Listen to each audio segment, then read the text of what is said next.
जो उचित समझो करो। ये मुझे लगता नहीं कि आर्मी को इसमें कोई फ्रीडम दी गई।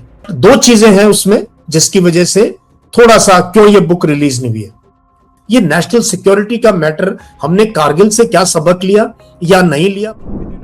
Just days after Parliament witnessed a fiery showdown between the opposition and the government over excerpts from former Indian Army Chief General M.M. Naravane's yet to be published memoir, 4 Stars of Destiny, retired Indian Army veteran Major General Yashpal Moore throws light on potential issues that may have allegedly hindered the publishing of the book. And the Army Chief writes, the tanks were within a few hundred meters of Indian positions on the Kailash range. No sir, no sir, no sir. No, only starting. Only starting. क्या वह पुस्तक प्रकाशित हुई है जिसमें यह सब सारी बातें लिखी हैं? यदि प्रकाशित हुई है तब तो आप उसका उल्लेख करिए, नहीं प्रकाशित हुई है तो उल्लेख करने का कोई औचित्य नहीं है। कि नरवणे जी की पुस्तक को आप रिफर कर रहे हो तो वो प्रकाशित हुई या नहीं हुई, वो स्पष्टता करें। नरवणे की रिपोर्ट नहीं है, नरवणे का पुस्तक नहीं है, इतना स्पष्टता करें। The debate centers around references from Naravane's memoir that allegedly shed light on decision making at the highest levels during the India-China standoff in 2020. While the government has strongly objected to these references, retired Major General Yashpal Moore decodes the memoir.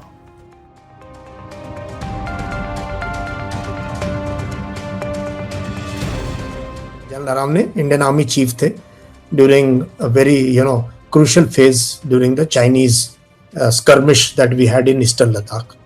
तब वो army chief थे, तो he wrote his memoirs after retiring. Very few army chiefs write, few of them write, but here was an army chief was writing his memoirs.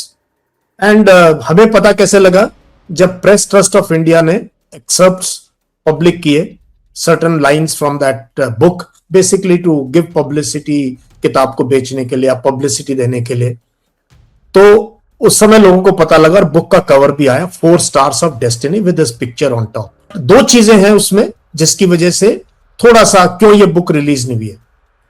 तो दो चीजें, एक तो उसमें अग्निवीर स्कीम को लेके कि ये स्कीम कैसे आई, क्यों आई एंड इस फॉर्मेट में आई। दूसरा जो इंपॉर्टेंट इशू है जो नेशनल सिक्योरिटी से रिलेटेड है, जो हायर डिफेंस मैनेजमेंट की डिसीजन मेकिंग से रिलेटेड है, वो है कि जब गलवान में जो स्कर्मिशेस हुए थे, चाइना के साथ स्टैंड ऑफ हुआ, लिमिटेड आप कह लो काफी दिन चलता रहा, अप्रैल से लेकर अगस्त तक, सितंबर तक 2020 में। तो उसके दौरान उस रात को जब चाइनीज ने अपने टैंक्स के साथ मूव करना शुरू किया इंडिया की तरफ, और तब जो है हॉटलाइन पर everybody was waiting for orders कि ऑर्डर दो, क्या ऑर्डर हमारे लिए, हम फायर करें, कब करें फायर, क्या करना है, क्योंकि टैंक्स आ रहे हैं। और चीफ जो है जो उन्होंने कहीं लिखा है कि I was handed over a hot potato, कि मुझे एक ऐसा मसला दे दिया और मेरे ऊपर सारा दारोमदार था डिसीजन लेने का। तो उन्होंने शायद कहीं उसमें जो एक्सेप्ट आए उसमें उन्होंने रक्षा मंत्री को, एनएसए को, सीडीएस को रिक्वेस्ट किया, बताओ फौज के लिए क्या आदेश है, क्योंकि ये चाइना का मामला है। और क्या उनको ये नहीं मुझे पता, क्या उनको बोला गया था कि आप फायर नहीं करेंगे बिना पूछे हुए हमसे? ये एक क्रूशियल क्वेश्चन है जो सब जनरल नारावने आंसर कर सकते हैं, या जो हायर डिफेंस मैनेजमेंट में जो लोग थे, कैबिनेट कमेटी ऑफ सिक्योरिटी के जो लोग थे, वो बता सकते हैं। तो उसको लेके शायद गवर्नमेंट नहीं चाहती कि या people in the power don't want कि ये चीज बाहर आए कि उस डिसीजन मेकिंग को लेके।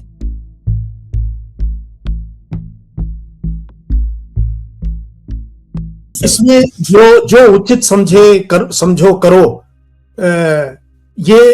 ये मुझे लगता नहीं कि आर्मी को इसमें कोई फ्रीडम दी गई, बिकॉज उसको 2-2.5 घंटे लगे ये एक लाइन सुनने के लिए।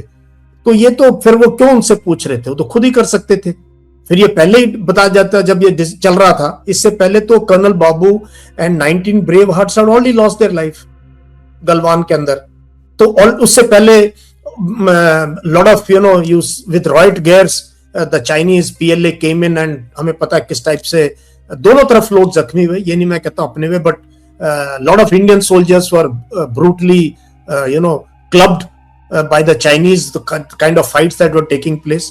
तो ये नहीं मैं कहूंगा कि आई डोंट नो कि पूरी फ्रीडम थी या नहीं थी। फिर क्यों फोन कर रहे थे वो, बार बार क्यों पूछ रहे थे? वो बार बार। तो इस केस में कहीं ना कहीं बिकॉज चाइना का मामला है, चाइना के साथ हमारे रिलेशंस अलग टाइप के हैं, पाकिस्तान के साथ अलग टाइप के हैं, ट्रेड चाइना के साथ बूमिंग है, तो इसलिए क्या कैबिनेट कमेटी ने या क्या प्राइम मिनिस्टर्स ऑफिस ने, क्या एनएसए ने या सीडीएस ने कोई रेस्ट्रिक्शंस लगाए हुए थे? और क्योंकि रोज बातचीत चल रही थी, ये इशू एकदम नहीं आया, it was not all of a sudden, it just didn't happen कि अचानक हो गया, it was building up for quite some time, from April से लेके अभी हम बात कर रहे हैं, अगस्त की बात कर रहे हैं। Young officers, young soldiers at the unit level जो कटिंग एज, हम तैयार थे लड़ाई के लिए और कभी पीछे नहीं हटेंगे।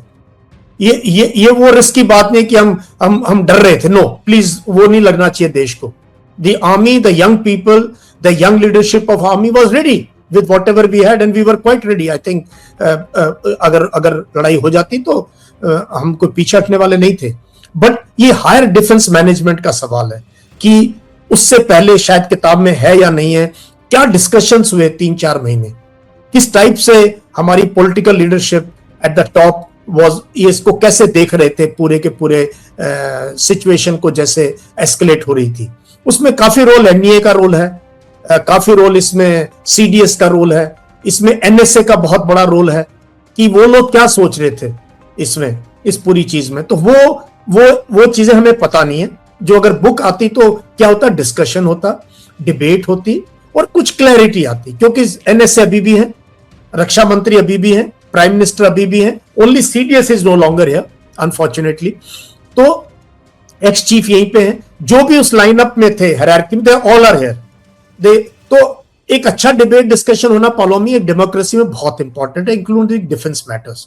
ये नेशनल सिक्योरिटी का मैटर, हमने कारगिल से क्या सबक लिया या नहीं लिया, 26 साल से ऊपर हो गया है कि कैसे हम डिसीजन कैसे लेते हैं हायर लेवल पे, उसके बारे में लाइट शो करता थोड़ा सा। तो अगर वो 4-5 लाइन पढ़ पाते लीडर ऑफ द अपोजिशन, शायद इतनी बड़ी कंट्रोवर्सी नहीं होती। एंड मैं ये मानता हूं, हैविंग फौज में इतने साल रहने के बाद और नेशनल सिक्योरिटी पे पढ़ता लिखता हूं, बोलता हूं कि नेशनल सिक्योरिटी के इश्यूज, आर्म फोर्सेस की सीनियर लीडरशिप की performance under stress must be analyse critically. Why should we shy away from this?